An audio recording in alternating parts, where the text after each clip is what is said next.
வட்டிக்கு மேல் வட்டி, தேர்தல் கடனில் தவிக்கும் அதிமுக மாஜிக்கள், பூங்குன்றன் உடைத்த ரகசியம். நீங்க சொன்னதுனால தானே இந்த முடிவெடுத்தோம், இப்படி ஆயிடுச்சு. கூட்டுறவு வங்கியில் மாட்டிக்கொண்டு முழிக்கும் அதிமுக நிர்வாகிகள்.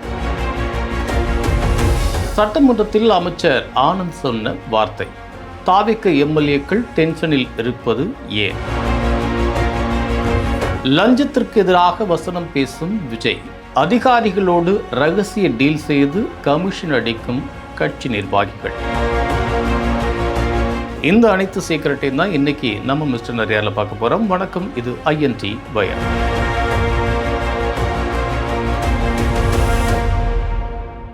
அரசியல்ல வெளியில நடக்கிற பல விஷயங்கள் நமக்கு தெரிஞ்சாலும் உள்ளுக்குள்ள நடக்கிற சங்கதிகள் ரொம்பவே வித்தியாசமாக தான் இருக்கு. உதாரணத்துக்கு, மறைந்த முன்னாள் முதலமைச்சர் ஜெயலலிதாவோட தனி உதவியாளராக இருந்த பூங்குன்றன் ஆகஸ்ட் 9 அன்னைக்கு தன்னோட ஃபேஸ்புக் பக்கத்தில் ஒரு பதிவை போட்டிருந்தார். அந்த பதிவை படித்து பார்த்தா உள்ளே இருக்கிற அந்த அரசியல் ரணம் என்ன அப்படிங்கிறது புரியும். அந்த பதிவில் தேர்தல் முடிஞ்சிருச்சு, வாக்கு எண்ணிக்கையும் முடிஞ்சிருச்சு, ஆனால் வேட்பாளர்களோட அந்த வட்டி கணக்கு மட்டும் அசாத்திய வேகத்தில் ஓடிட்டே இருக்கு அப்படின்னு குறிப்பிட்டிருந்தார். வெற்றி நமதேன்னு நினச்சி சொந்த நிலம், வீடு, நகை எல்லாத்தையுமே அடமானம் வச்சு செலவழித்த சில அதிமுக வேட்பாளர்கள் இப்போ அடுத்த மாதம் வட்டிக்கு என்ன பண்ணுறதுன்னு தெரியாமல் தலையில் கையை வச்சுட்டு உட்காந்துருக்காங்களாம். செலவுக்கு காசு கேட்டவங்களுக்கெல்லாம் அள்ளி அள்ளி கொடுத்துட்டு இப்போ வட்டிக்கு மேலே வட்டி ஏறி வேட்பாளர்கள் மூச்சு திணறிட்டு இருக்காங்களாம். தம்பி, அரசியல் இதெல்லாம் சாதாரணப்பா அப்படின்னு கட்சிக்குள்ளே சில பேர் தட்டி கொடுத்துட்டு போனாலும், யாராவது பொது செயலாளர்கிட்ட சொல்லி என்னோட கடனை கொஞ்சம் அடைக்க ஹெல்ப் பண்ண மாட்டிங்களா அப்படின்னு சில பெரிய மனிதர்களே பரிதாபமாக காத்துட்ருக்காங்களாம். கடந்த சட்டமன்ற தேர்தலில் அதிமுக வேட்பாளராக போட்டியிட்டு தோற்றவங்களோட உண்மையான நிலைமையை தான் பூங்குன்றன் இப்படி படம் பிடிச்சி காட்டியிருக்கார். வேட்பாளர்கள் மட்டுமில்ல, அதிமுகவோட சாதாரண நிர்வாகிகள், உறுப்பினர்கள் கூட இப்போ பெரிய பொருளாதார நெருக்கடியில் சிக்கியிருக்காங்களாம். இதுக்கு என்ன காரணம்னா, 2026 தேர்தல் பிரச்சாரத்தப்ப நாம தான் மறுபடியும் ஆட்சிக்கு வருவோம், அப்போது கூட்டுறவு நகைக்கடன்கள் தள்ளுபடி செய்யப்படும், அதனால் நீங்கள் இப்போவே கூட்டுறவு வங்கிகளில் 5 பவுன் வரைக்கும் நகையை அடகு வச்சு காசு வாங்கிக்கங்க, ஆட்சி அமைஞ்சதுக்கப்புறமா கடன் தள்ளுபடி ஆகி உங்களோட நகை உங்களுக்கே வந்துடும் அப்படின்னு அதிமுக தலைமையிலேருந்து உத்தரவு வந்திருக்கு. அதன்படியே கிளைக்கழக நிர்வாகிகள் வரைக்கும் நகையை கொண்டு போய் கூட்டுறவு பேங்கில் அடகு வச்சு கடனை வாங்கியிருந்தாங்க. ஆனால் இப்போ ஆட்சி மாறிடுச்சா? இதனால அதிமுக நிர்வாகிகளும் தொண்டர்களும் பெரிய அதிர்ச்சியில் உறைஞ்சு போயிருக்காங்களாம். விவசாய கடன்களுக்கே தள்ளுபடி செய்ய பல நிபந்தனைகளை போட்ட விஜய் அரசு இந்த கூட்டுறவு நகைக்கடன்கள் தள்ளுபடியை பற்றி கொஞ்சம் கூட யோசிக்கவே இல்லை. அதனால தேர்தலுக்கு முன்னாடி அடகு வச்ச அந்த அதிமுகவினரோட நகைகளுக்கு ஒன்று வட்டி கட்டுங்க, இல்லைன்னா முழு தொகையும் திரும்ப செலுத்தி வாங்கிக்கங்க அப்படின்னு கூட்டுறவு வங்கிகள்லேருந்து இப்போ செம்ம அழுத்தம் கொடுக்கப்படுதான். வேறு வழியே இல்லாமல் நகைகளை மீட்க மறுபடியும் வெளியில் வட்டிக்கு கடன் வாங்கி அதை பேங்கில் கட்டிட்டு வராங்களாம். இதனால் பேங்கில் இப்போ பணப்புழக்கம் சூப்பராக அதிகரிச்சிருக்கு அப்படின்னு கூட்டுறவுத்துறை அதிகாரிகள் ரொம்பவே குசியில் இருக்காங்களாம். அடுத்ததாக ஒரு ஆளுங்கட்சியோட அதிர்ச்சி சீக்கிரட்டை பார்ப்போம். வேளாண் பட்ஜெட் மீதான விவாதத்தில் பேசின முன்னாள் விவசாயத்துறை அமைச்சர் எம்ஆர்கே பன்னீர்செல்வம், நாங்கள்லாம் ஆட்சியில் இருந்தப்போ 5 வருஷம் டென்ஷனாகவே இருந்தோம், ஆனால் நீங்கள் எந்த டென்ஷனும் இல்லாமல் எப்படி இவ்வளோ ரிலாக்ஸாக இருக்கீங்க அப்படின்னே தெரியல அப்படின்னு கிண்டலாக பேசினார்.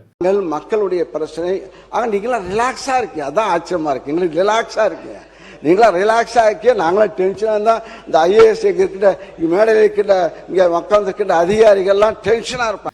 உடனே அதுக்கு பதில் கொடுக்க எழுந்த நீர்வளத்துறை அமைச்சர் ஆனந்த், இன்னைக்கு கூட ஒரு வாக்காளர் பிரச்சனைக்காக காலையிலேயே சிஎம் ஃபோனை பண்ணி ஏன் அங்கே அப்படி இருக்குது அப்படின்னு கேட்குறாரு. அவர் எல்லா விஷயத்தையும் நோட் பண்ணிட்டு தான் இருக்காரு. நீங்கள் 5 வருஷத்தில் அப்பப்போ பயந்தீங்க, ஆனால் நாங்கள் டெய்லி பயந்து டென்ஷனோட தான் இருக்கோம் அப்படின்னு ரொம்ப ஓப்பனாகவே பேசினார். மாண்பு பேரத்தலைவர்களே, உறுப்பினர் சொன்னார், இன்னைக்கு காலையில், நேற்று நைட்டும் சரி, இன்னைக்கு காலையிலையும் சரி, முதலமைச்சர் மாண்பு முதலமைச்சர் இன்னைக்கு ஒரு சின்ன வாய்க்கா பிரச்சனை கூட ஃபோனு அடித்து அதை உடனே சரி செஞ்சாச்சான்னு கேட்கக்கூடிய ஒரு முதலமைச்சராக தான் இருக்கிறார். உங்களோட நீங்களாவது 5 வருஷம் டென்ஷன், நாங்கள் தினந்தோறும் டென்ஷனில் இருக்கிறோம். எதுலையோ எந்த ஒரு சின்ன விஷயமா இருந்தாலும் எங்களுக்கு அப்படி ஒரு பயம் இருக்குது. அமைச்சர் ஆனந்த் சொன்னது பொய்யெல்லாம் இல்லை, 100க்கு 100 உண்மை. ஏன்னா தமிழக வெற்றி கழகத்தோட எம்எல்ஏக்கள் உண்மையிலேயே ஒரு வித டென்ஷனில் தான் இருக்காங்களாம். எம்எல்ஏக்கள் பெரும்பாலானோர் தேர்தலுக்கு முன்னாடி சொந்தமாக கார் கூட வச்சிருக்கல. இப்போ எம்எல்ஏ ஆனதுக்கு அப்புறமா பல பேர் புது காரு இல்லைன்னா செகண்ட் ஹேண்டில் கார் வாங்கியிருக்காங்க. இப்போ அந்த காருக்கு மாதம் மாதம் இஎம்ஐ டியூ கட்டுறதுல ஆரம்பித்து பெட்ரோல் போடுறது, அவங்கள சந்திக்கிறவங்களுக்கு சின்ன சின்ன செலவு பண்ணுறது, அமைச்சர்னு பல விசேஷங்களுக்கு கூப்பிட்றாங்க, அங்கே போகிறதுக்கு அதுக்கு செலவு செய்கிறதுக்குன்னு பல பொருளாதார சிக்கல்களை தாவேக்கு எம்எல்ஏக்கள் ஃபேஸ் பண்ணிட்டு இருக்காங்களாம்.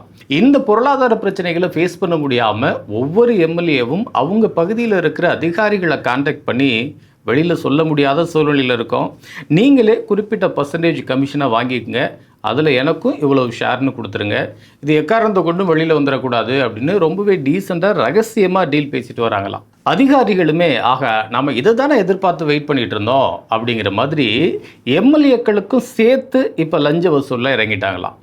முதலமைச்சர் விஜய் என்னடானா மக்கள் காசை தொடமாட்டோம், மக்கள் காசை தொட்டவங்களை சும்மா விடமாட்டோம் அப்படின்னு மேடைக்கு மேடை மாசா வசனம் பேசிட்டு இருக்கார். ஆனால் அவரோட சொந்த கட்சி எம்எல்ஏக்கள் மக்கள் காசில் அதிகாரிகளோட சேர்த்து அமைதியாக கமிஷன் அடிக்க ஆரம்பிச்சிட்டாங்களாம். இன்னைக்கு தேர்தல் கடனில் சிக்கி தவிக்கிற அதிமுக மாஜிக்கள் ஆரம்பித்து அதிகாரிகளோட கூட்டணி வச்சு கமிஷன் அடிக்கிற தாவேக்கு எம்எல்ஏக்கள் வரைக்கும் நிறைய கிட்டேந்து வந்த அத்தனை ஹாட் அரசியல் தகவல்களையும் உங்கள்கிட்ட ஷேர் பண்ணிட்டோம். தேர்தல் வாக்குறுதியை நம்பி நகைக்கடன் வாங்கி மாட்டிய அதிமுக தொண்டர்களுக்கு அதிமுக தலைமை ஏதாவது உதவிகள் செய்யுமா? மக்கள் பணத்தை தொடமாட்டோம்னு முதலமைச்சர் விஜய் பேசுகிற நிலையில் தாவேக்கு எம்எல்ஏக்கள் கமிஷன் அடிப்பது அவரோட கவனத்துக்கு போனால் என்ன நடக்கும்னு உங்களோட கருத்தை கீழே இருக்கிற கமெண்ட் பாக்ஸில் மறக்காமல் தட்டி விடுங்க. அடுத்து ஒரு கொழுந்து விட்டு எறிகிற அப்டேட்டோட உங்களை மீட் பண்ணுறோம்.